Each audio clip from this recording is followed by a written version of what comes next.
Well, here we are for the moment of truth, our section on applying for an export license. After 100 odd slides of going through the various iterations to classify products, find items on the CCL, use the country chart, look for license exceptions, we've come to the conclusion that in general, we need to apply for an export license. So we're here to explain how that works. Well, in the age of the internet, the good news is that export licenses are now applied for electronically using the BIS SnapR online tool. We saw a little bit about that in previous slides. We're going to talk specifically about it as it relates to applying for an export license. The website, which is also found in our appendix, is right here. So let's take a look at a screenshot that we actually saw previously. Title of the slide, SnapR uses and instruction screenshot. So when we looked at this previously, and I hope you remember, it was to investigate commodity classification requests and how to submit them to BIS via SnapR. Now we're looking at the submission of license applications. But once again, in the spirit of being thorough, you'll also notice that we can use SnapR for AGR notifications. This AGR reference takes us back to what we saw not too far back, a license exception AGR, where the exporter has to notify, as part of using the license exception, has to notify BIS prior to the export. What they're saying here is that's how that notification happens. But let's talk about submission of license applications here. Well, we've noted a couple times now, always looking to the left on these screenshots, network application process redesign. You have a SnapR login, SnapR video, good instructional video actually, a great tool, SnapR FAQs, a CIN request, which is a company identification number. We'll talk about that in a second. Just some good tools there on the left-hand side. Let's talk specifically about how SnapR facilitates the export license application process.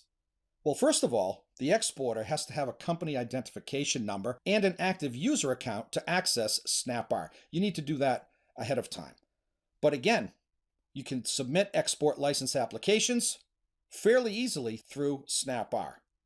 And of course, prior to the implementation of SnapR, the registration process required paper submissions of the application, certification letters, any supporting documentation. So while the significance of export license applications haven't been diminished in any way, the method through which it is carried out has been facilitated considerably. SnapR is the main tool to do that.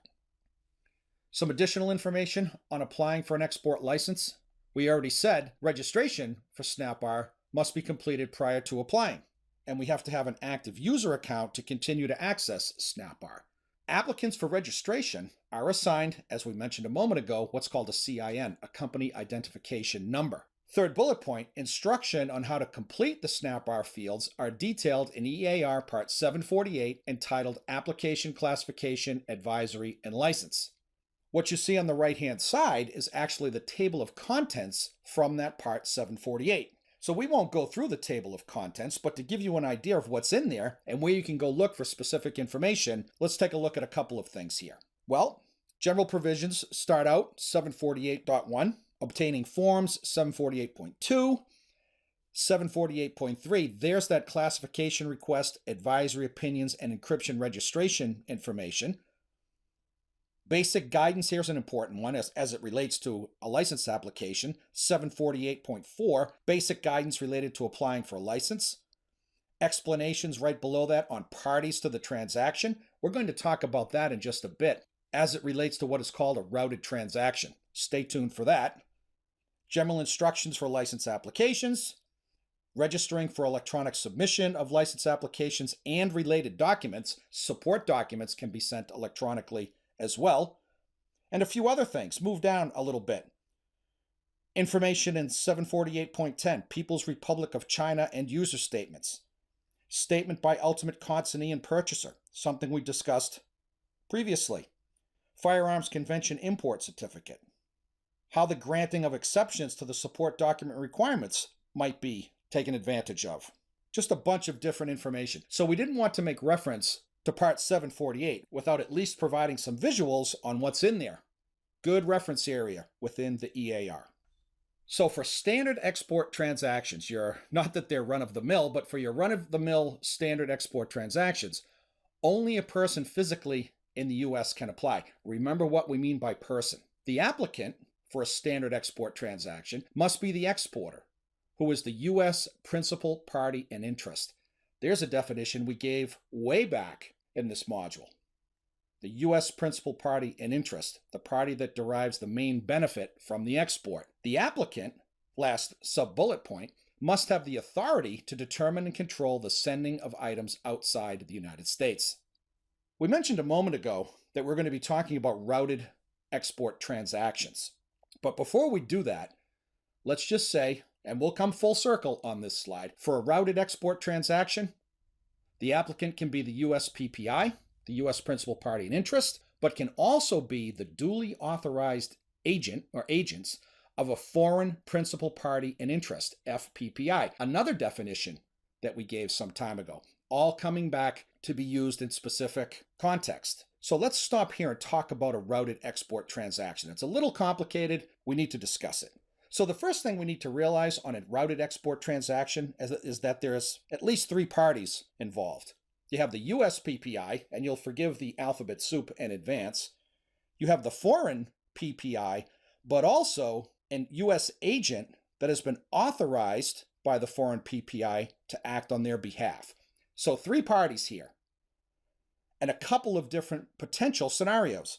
So in one scenario, you could have a situation where the foreign PPI authorizes a US agent, sometimes a freight forwarder, to facilitate the export of items from the US. In that scenario, the US PPI, the seller basically, the exporter, has to obtain from the foreign PPI, the consignee, their customer overseas, a document in writing in which the foreign PPI expressly assumes responsibility for determining license requirements and obtaining authorization for the export. In this situation, where that written document is obtained, the U.S. agent acting for the foreign PPI is the exporter under the Export Administration Regulations and is responsible for determining licensing authority and obtaining the appropriate license or other authorization for the export, license exception, NLR. In order to do that, the agent representing the foreign PPI in this type of routed export transaction has to have a power of attorney in order to act on behalf of the foreign PPI. Now you have another situation where the US PPI does not obtain from the foreign PPI that written document that we just alluded to. In this case, the US PPI is the exporter, and as such must determine licensing authority and obtain the appropriate license or other authorization. Sometimes people get confused about this point, but this is true even if the transaction is considered a routed export transaction for purposes of filing electronic export information. So more parties involved, a couple of different scenarios, but important that we stop to talk about what routed transactions are and how they work. So as you can see, we said we'd come full circle. For a sub-bullet point, in a routed export transaction can be the US PPI, we just described that. But as we also described, it can also be the duly authorized agent of a foreign principal party in interest, the FPPI. And in some cases, if you can find a freight forwarder to do this, it is indeed a freight forwarder. Now, there are situations where a license application is required for a re-export. We're on the second bullet point here. Remember, EAR covers exports and re-exports. In that re-export transaction, the applicant can be the US PPI, can be the foreign principal party in interest, and can be the agent of the foreign principal party in interest. But we can't forget about re-exports either, because there are scenarios, many of them, where a re-export does require a license application. Some more information? Some good news, really. A license application need not be limited to a single shipment. Could be 10 shipments, could be 15. And it's allowed to provide a reasonable estimate for how many shipments it might be. Licenses are also valid for 4 years. And the status of export license applications can be tracked online via Stella. It's another acronym. You might remember this from our exporter portal that we brought up many slides ago. It's called Stella. It's the system for tracking export license applications. So what happens when an application is submitted through SnapR? Well, first bullet point, upon submitting that application, what's referred to as an interagency review takes place. It isn't just BIS that is looking at an export license application. It's shared with other agencies that have an interest in export controls. We should recognize many of them by now. Department of Defense, Department of State, Department of Justice, Department of Energy, National Security Agency. So it's an interagency review. That takes a little bit of time. As we'd see in our second bullet point, license applications should be resolved within 90 calendar days from the date of registration of the license application. This is one of the benefits, one of the many benefits of SnapR, because before SnapR, license applications had to be sent in manually. They didn't get registered until they got to the right desk at BIS. Now you go online and register an application, that 90-day clock starts ticking faster. As it relates to a referral to reviewing agencies, that has to happen within roughly 10 days.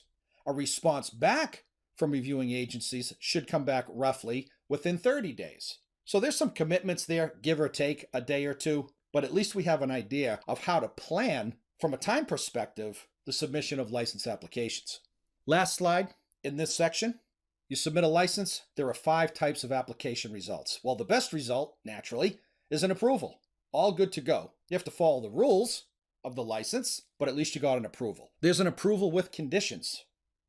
If you remember from the General Prohibitions conversation, General Prohibition 9 prohibited non-compliance with any conditions attached to a license. That's what they're saying here. A license has been approved, but there are specific conditions attached. That ties us back to General Prohibition 9. There's a hold without action. As the name would indicate, BIS is going to sit on that application. This is related mainly to encryption-related applications. There's also what's referred to as an RWA, not necessarily too good, returned without action. Again, as the name would indicate, BIS sends the application back electronically without any action. There could be a couple of reasons for that. Well, it could be a request by the applicant to withdraw the application. It could also be that a license exception applies, the exporter didn't realize it. As well, could be a situation where supporting documents were not attached to the application, or BIS tried to contact the applicant with questions on a number of occasions and never got a response back. Those are different situations under which an RWA could take place. And then the last one, the bad news, just because we apply for a license doesn't mean we're going to get it. It's not automatic. That's why reviews take place, both within BIS and interagency. It could come back as a denial. That's the stark reality of dealing with export licensing. That's why these controls are in place, but it could be a denial. So we're going to stop there in this particular section. When we pick back up, it will be on BIS and the Export Control Reform Initiative. We're starting to come full circle on a number of topics. Stay tuned. We'll see you soon.